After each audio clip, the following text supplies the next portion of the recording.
Selamat pagi para nembiak serta selamat bertemu baru. Nama berita kita semua. Pengajar Arab ke bala kita. Geranya mai lalu pengajar bega Arab ke semua bala kita udah bersedia dekat napi pelajar kita ke sehari tu. Jadi, tema utai di dekat di pelajar ke kita sehari tu ianya aku ngena internet. Jadi, fokus belajar kita bakal kesari tu ianya elemen bungai jago. Bala nembiak, kita nemu nama ke buah atau ke tuju kita belajar ke elemen bungai jago. Jadi, elemen bungai jago tu dikenal kita negap kaki pengelandian mendiang ngau berjago. Pengelandian maca ngau pengelandian nulis genap ikut kita.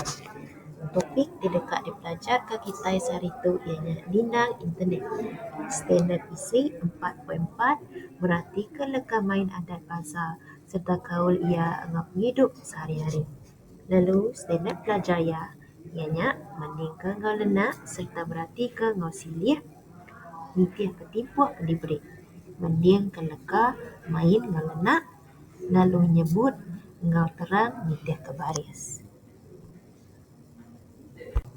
Berdasarkan standard isi serta standard pelajar sudah ditentukan tadi, jadi objektif pelajar kita sehari itu ianya dia uliah nyadaka leka dindang dena intonation tingkeman berdasarkan audio dindang.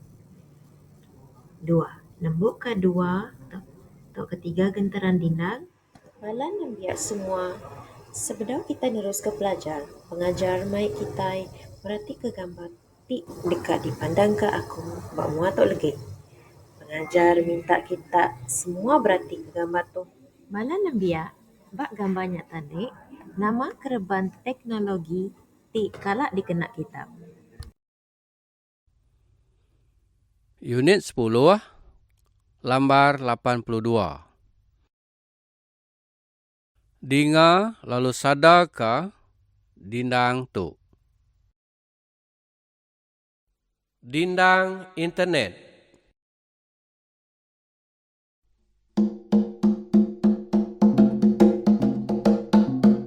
Muntai insam engkau kedi, saup kelas hati gagal.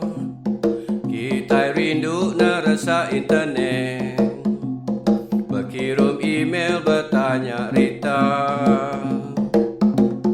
duduk berintai di tengah ruai, bertungak duduk bala pengabang, bis internet nakak penyamai, serata dunia ditemu magang. Sungai Rian Sigit terbilang, Diwan Pupur Aban Bangsa, belajar komputer ndak bertagang, muka mata ngelala dunia.